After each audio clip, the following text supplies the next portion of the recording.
Hello everyone. I'm just getting set up. Ah, people are rolling in. That's beautiful.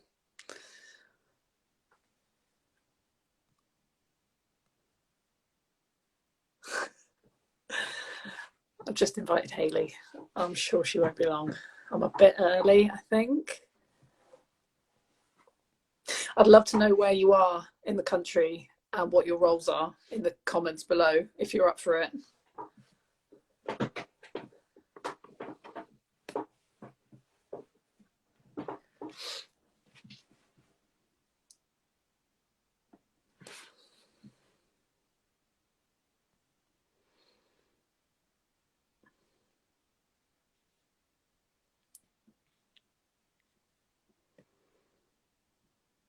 Oh, okay. Try to invite her again.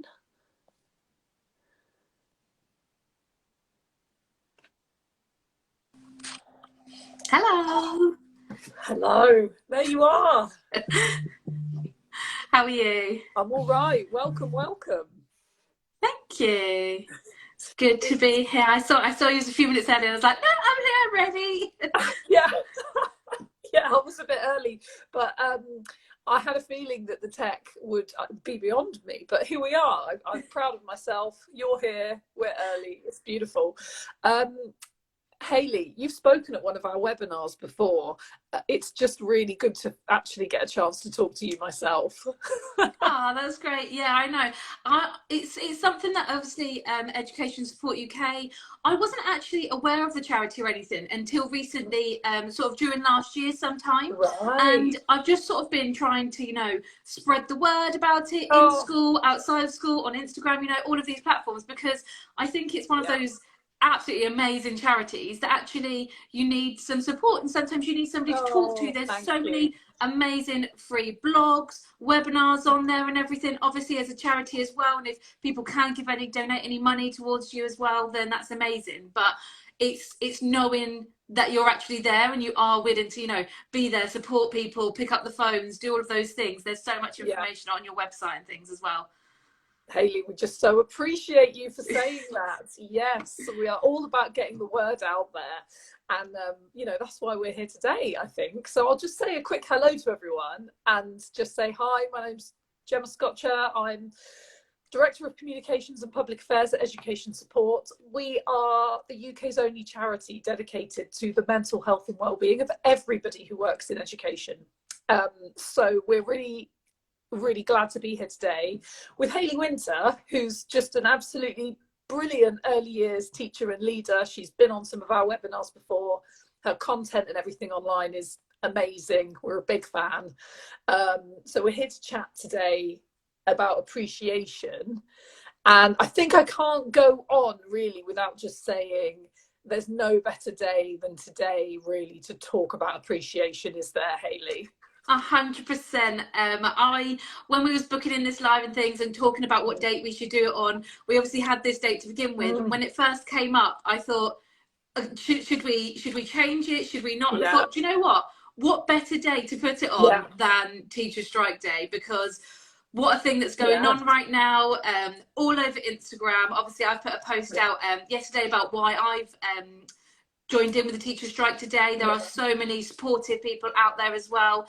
You see it on TV, but also that appreciation of everybody that works in education, because during COVID and everything, we had so much appreciation from the public, from people that had to teach their own children for everything we're doing, and all of a sudden it just seems to have been lost. And actually it's gone back to, oh, you just work 9 till 3, oh, you just get all these holidays though, and why do you want more money? And it's, yes, part of it is the pay within this, but actually there's so much more people that are fighting for, actually it's the children, it's the funding in the schools is what teachers want. We want children, we want the funding to be able to support the children as best as we can. It shouldn't be coming out of teachers' pockets all the time to be able to provide whiteboard pens, glue sticks, make our classrooms friendly enough that children invited enough want to be able to access them, having to pick up snacks because children don't have breakfast at home or anything.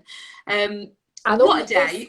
you know, I mean, what a day. We have just got the numbers, the data to back up everything that you're saying, the way the role has changed, the added responsibilities that never used to be part of the job. It's just evolving and changing so much. And there's so much that needs and is worthy of appreciation within that. And it's an important day to talk about it, isn't it? So you touched on pay there, and obviously, I mean, how else does one appreciate one's workforce than by paying them properly? Of course.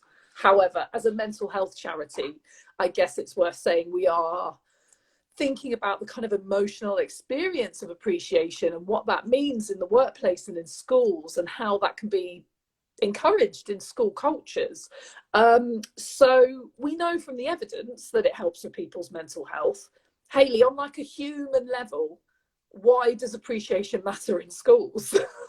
At the end of the day, everybody wants to be appreciated. Everybody loves to receive, you know, a well done, a thank you for this, a little sticker, you know, as it would be, or a little medal if you've done something good. It goes back to obviously our society and being praised really well for what we've grown up like as well. But it means that everybody likes to be appreciated in different ways. It can be, I put a question box up on my stories before, and the majority of ways that people want to be thanked is literally just being thanked. They don't want a thank you. Isn't, you know, let's put some biscuits in the staff room and that's it. And it's not. It's just a popping round. You know, what are you thankful for? What have you seen that you appreciate people doing during that day? Just doing their jobs is good enough to be able to say thank you. And that's everybody in schools. That's everybody in nurseries and childminders and everybody in the educational world, because we couldn't survive as teachers without, I know, my team around me, my TA, the office staff, the site manager, the head teacher, that everybody all comes together at the end of the day, that within education. But it's important that I think that you know how you want to be appreciated, as well as how you see that coming out in yourself as well. So there's everybody likes to have thank you, but some people can be, depending on the person that you are, find that quite difficult to communicate in person or anything. So it means that you can express to your team, to whoever you'd like to say thank you, in your own way. So it means that you could send an email, you could, you know, send a quick message after school, or write them a post-it note when they're not in and pop it down for them, or something else like that. It means being appreciated on a wider level. Just because I don't come and say thank you to you or anything doesn't mean I don't appreciate you. But actually, if I'm going to be sort of bigging you up against other people, so I'm part of my senior leadership team at school, the amount of times, you know, you go in there and you say what amazing job Early's team are doing, everything, but that's sort of not saying it's behind their backs, but it's behind their backs. They don't know that I'm saying that unless they actually go back and say to them, or somebody else then says to them, you know, oh, like Hayley was bigging you up the other day and everything, and saying what amazing job you was doing at this or anything. But it's nice for the people themselves to hear it from you, and that's all it takes. It's human contact, isn't it? When someone says really well done, it releases all that really nice feel-good hormones in your brain, the oxytocin, the human connection, the dopamine for the reward, all of that stuff. But you only get that hit if you have the contact with the human person. And it is a relational act, isn't it? You have to be with people to have them feel the appreciation. So much of it is about that communication and that relationships, team building.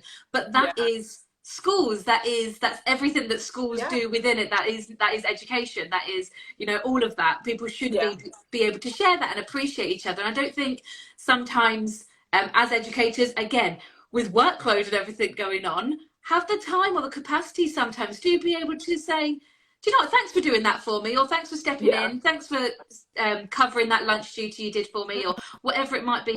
Just a simple thank you to somebody is just so appreciated. It's about making sure that you then take that time, just, you know, if it's once a week to say thank you to somebody, or over the term you're going to make sure that you say thank you to your whole team, but in different ways, make it really personal to them as well. And it's making them feel valued, because yes, we get paid for our jobs and everything, but we want to enjoy our jobs. We want to enjoy the team we work in. We want to go to work, have a laugh with everybody, build those relationships, and just be valued as a member of your school. Be human. I've lost the name of who said it, but someone commented that appreciation gives them the fizz factor for their well-being, and I love that. That's so that speaks to that connection, doesn't it, and how important that is. Something that I just want to circle back on that you said, which I think is so important. People appreciate and receive appreciation in different ways, and what that makes me think of, I love a bit of pop psychology, and obviously the love languages are so popular, aren't they? Do you love through, you know, words of affirmation or acts of service or gift giving? You know, in terms of the romantic relationships, there's a real vocabulary for people being able to think about and request how they like to love or be loved. So in terms of that more collegiate relationships at work, and having a vocabulary for talking about how they like to be appreciated, you know, what are the considerations there in the workplace, do you think, especially in schools? Yeah, I think it's really, you know, you've got to be open and honest within your team and within your school, your relationships that you're building up and everything. I'm completely open and honest with my team. They know me because we've worked together for a long time, but even a new member of staff coming in, I will straight away, you know, welcome them in, open arms, smiling. But actually, I'm not too much of a huggy person, or anything else like that. So not that it's like, no, don't touch me. Yeah. I don't mind a hug, but I wouldn't necessarily go up to them and, you know, give them a big cuddle or anything. Yeah, but I'll just be there as a person that if you need to solve a problem with, or how can we, right, this is the problem, how can we then resolve this or anything. Personally, that person that is that emotional support isn't so much going to be myself, and making sure that my team are aware of that. And of course, you know, I'm not going to leave any staff member if they are upset, if any of those situations happen. Of course, I'm not going to leave them and not hug them and make sure they're okay. But it's knowing yourself, what you're like, and actually my team know that that's not me, and that's okay. And accepting that within the team, that actually for if they need that, they're going to go to somebody else. But if they've got an issue that needs to be resolved, or, you know, they want to laugh, or they need something actually more direct or anything else like that, then I will be able to be the person that will be able to support and help them with that. It's really important to create that culture of being open and honest, having those communications and chats with each other. So something that I do in my setting is have half-termly chats, one-on-ones with all of my team. So that's TAs and that's teachers as well, from nursery and from foundation. And what that means is teachers are busy. We don't have the time, or you know, we've always got something we're doing, and if we're not doing something, we're not just going to hang around school at the end of the day and wait for people. We're going home. So it allows me then to pop them an email just to say, you know, let's book in some one-to-ones together, and it's just an informal chat. How are you doing? How are you getting on? What's the nursery like? Is there any problems that have come up? And if there is anything that they haven't maybe, you know, wanted to catch me about, pop an email to me because they didn't want to bother me because they see that I'm very busy. It just allows that little bit of time to open up those conversations one-on-one. You've done it in front of everybody, and I think that's so important to then receive and build that team, build that community that you have in schools. Yes, and I feel like what I'm getting from what you're saying is everybody's different. It's okay to be different. Actually engage in how people are different and learn about the differences around everybody all around you, so that you can really try and draw out the best in them.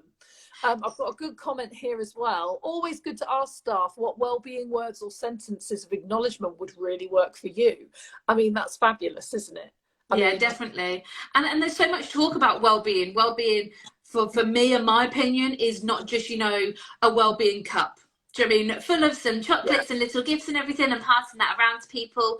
What does well-being mean to you, to the team and everything? Well-being to me means that I've got those open and honest communication. I can go, if there's a problem, to go and speak to somebody, whether that's a member of SLT, a head teacher, respecting everybody's opinions. It means that actually if I have something personal that I need to be able to go and deal with within school time or anything, I feel that I've got that trust and that respect between me and my head teacher, that I can go and speak to them about that. And you know, we can give and take. It's a give and take process between us.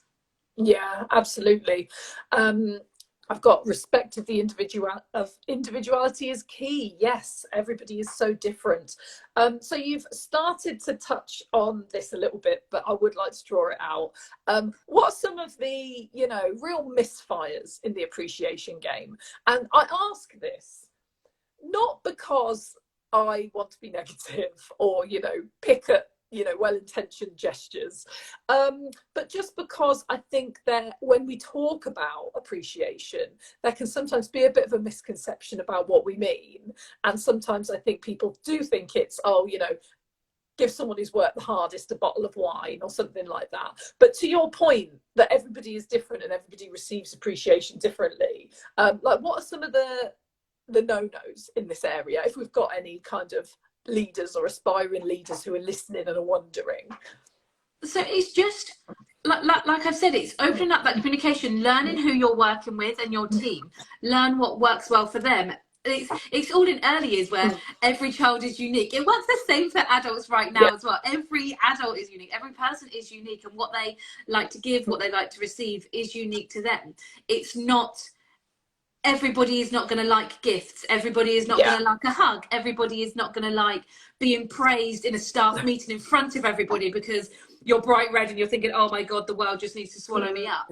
And that could feel amazing for one person, but be completely cringe for another, couldn't it? Yeah, definitely. That kind of public praising. That's, for me as a team leader, actually, that's one that I have to really hone in on, because I won't lie, I love a bit of praise, always have done. So I assume that other people are the same, and that they're going to love in the middle of a meeting, like, oh, well done, Bob, you've done great on XYZ. But actually, I've witnessed my own team members look at me and go, oh gosh, wind it in. Exactly. And that's it. It's just learning about what people like. So there's really, leaders out there, it's learning what your team like. We create something that's in my team, and it's sort of like a little circle, and it's split into 4 at the beginning of the year. And then what we do is we write on them, because of birthdays, we do gifts and things like that as well. But we write on there, what is your favourite drink? What is your hobbies? If you had a voucher, where would you like to receive it for? And what do you do to relax? And there's another one, I can't quite remember that one.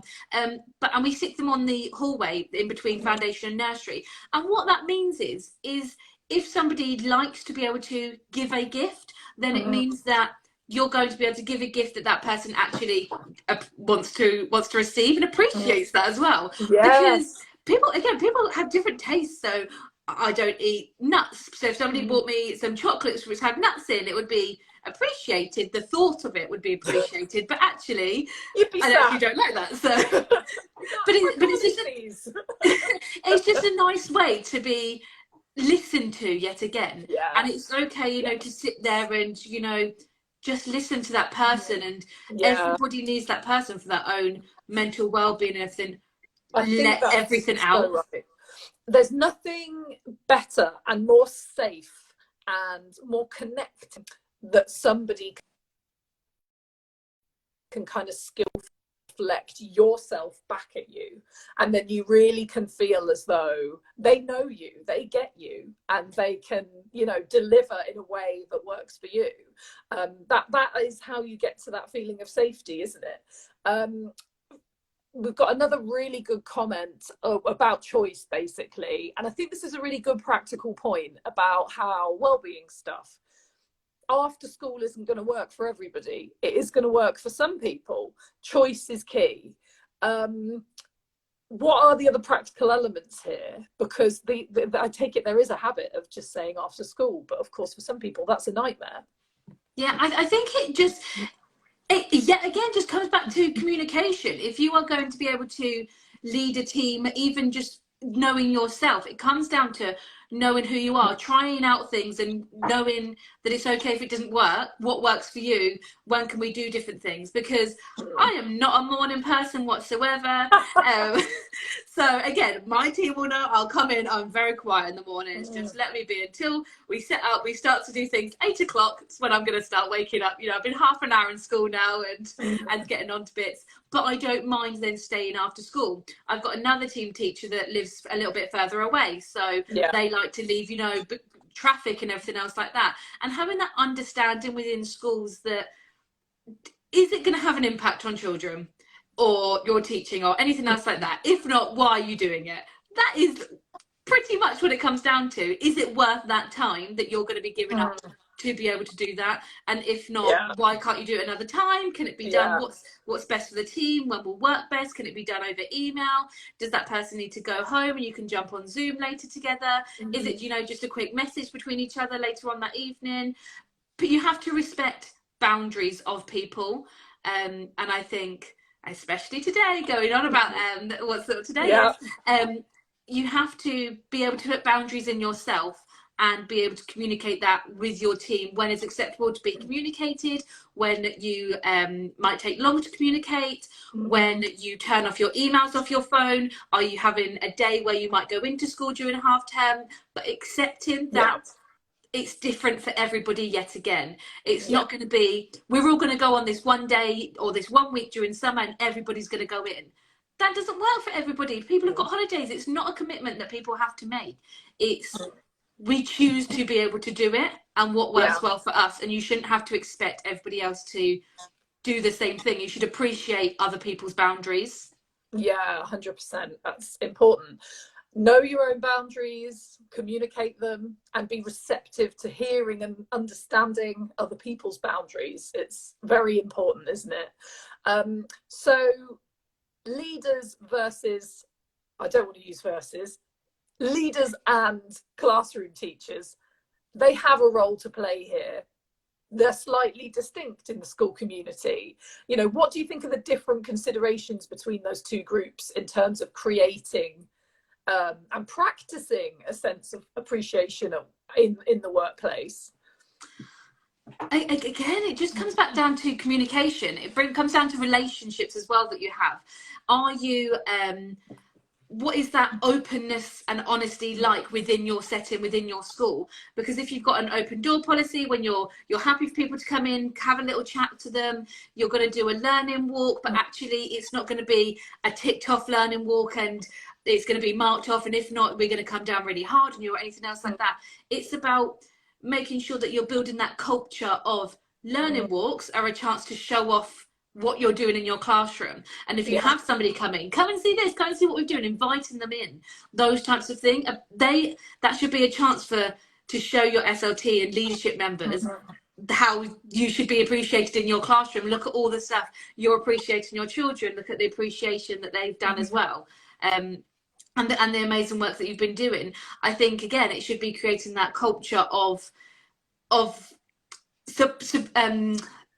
supporting everybody with their successes and knowing each other's strengths and weaknesses and how that works for them. Yeah, absolutely. And where is the creation of a culture is such a leadership piece, isn't it?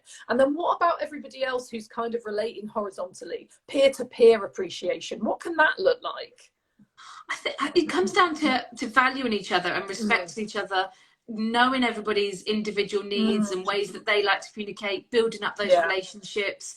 And it's the simple, oh, thanks for doing that sort of thing. Those quick thank yous. It doesn't need to be a long sit down meeting, you know, oh, I really appreciate you for this. And this is a big long list of my appreciations. It can be a small thing, you know, every day or anything. Oh, thanks for picking up, changing over my phonics books today for me. Or, you know, oh, thanks for dealing with that little bit of behaviour that was happening right there. Oh, thanks for setting up at the end of the day. I really appreciated that. That saved me a job after school. It means this for me now. It means I can leave 10 minutes earlier. It means that actually I can attend this meeting now and I don't have to then do it after the meeting. And just that communication, feeling valued, being valued within the team, that you are all equal, and you need each other to have successful days, to be able to teach your children. Everybody in school, we need everybody in school to be successful. You need each other. That's so true. I really like what you're saying about how sometimes it's just about noticing and then communicating what that means. So it doesn't always have to be the big gushing, well done, congratulations. It can be, oh, I'm just noticing that you're doing X, Y, Z, and the impact on me is Y, and I really find that incredibly helpful. So thanks for that. And sometimes that very straightforward noticing actually can really, you know, it can really make someone's day, can't it? Yeah, it just doesn't need to be, it's not this big grand gesture, and it's not, you know, you don't have to spend lots of money on gifts and things. It doesn't need to be that if you find that difficult in person, it can be, you know, a quick note, it could be a quick message. It's just those simple small things that build up to create that culture, to create that team, to create that feeling valued. It's just people want to be thanked, people want to feel valued in their job, people want to know that they are helpful, that they are doing the right thing, that they are respected and just part of the team and everything in school. I think that's right. And what we know from our research is that, oh God, things are hard, obviously. There's so much more demand than ever before. But teachers are so motivated by this sense of purpose, this sense of, I believe in this work.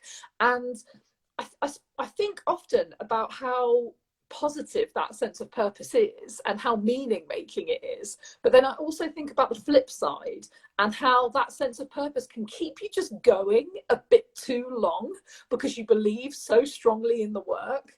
And I think that one of the tonics for that has to be the connecting to the impact of what you're doing. So yeah, if the role is expanding, if there is more non-curricular kind of responsibilities that you're doing, just knowing that that's seen can really make a difference between a good and a bad day, right? Definitely. It shouldn't be this culture where, you know, do the job you want, not the job that you have type thing. It shouldn't be we're just saying yes to every opportunity. It should be knowing that it's okay to say no, where your boundaries are. It shouldn't be running on, schools currently run on, you know, the gifting of teachers, whether it's, you know, buying things, whether or not it's time, giving up everything that we can, because we are so passionate that we want to help the children. We want to be able to help them, support, provide education to them. But it actually, at what detriment is that coming? It's coming to, you know, mental health. It's coming to burnout. It's coming to what we're seeing right now in the teacher strike and everything. So there has to be a mixture between what we are able to give up as people versus sometimes good enough is good enough, and that's where it needs to stay.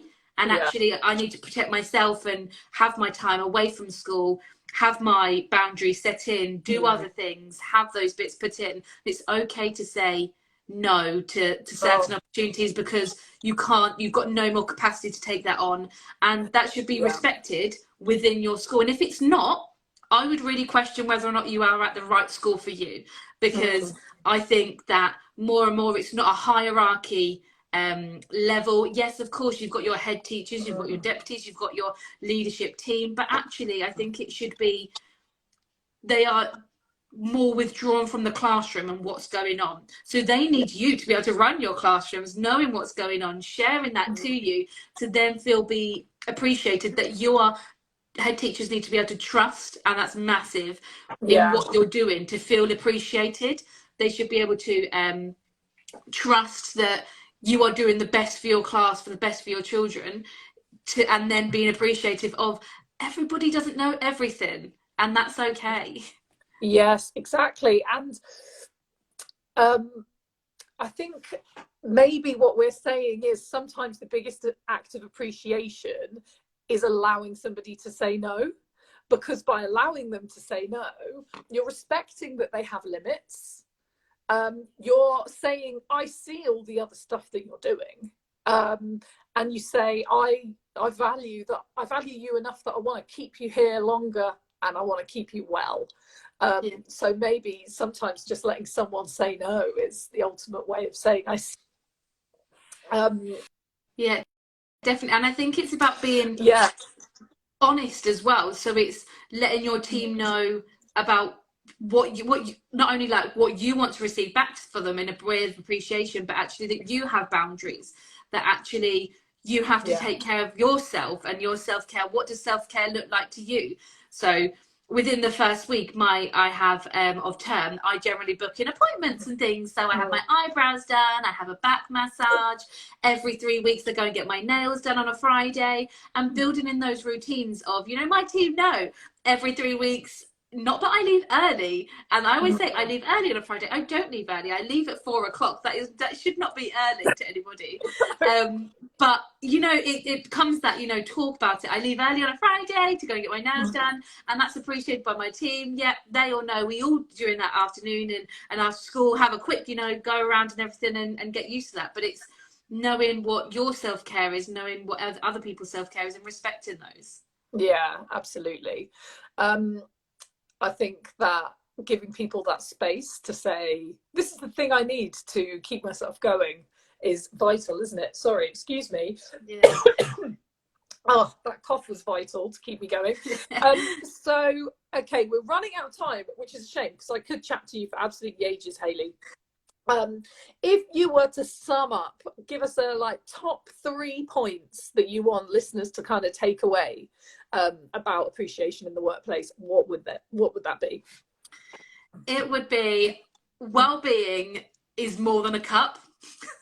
That's really number 1. Know yourself, know your team, including how they like to be appreciated. It doesn't have to be big things.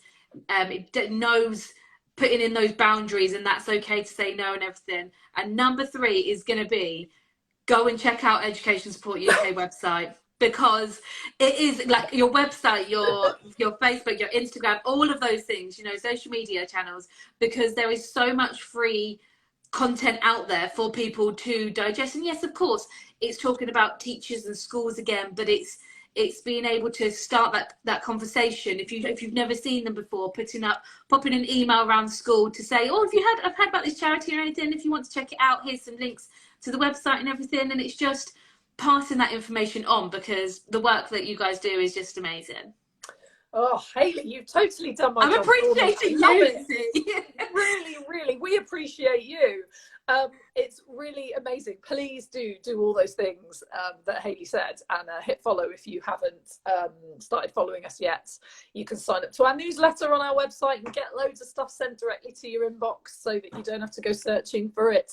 But really do take Hayley's advice, get to know each other, understand how you can be part of a culture of appreciation in your schools to help you all stay well. The evidence is there. Appreciation really does have an impact on well-being and mental health.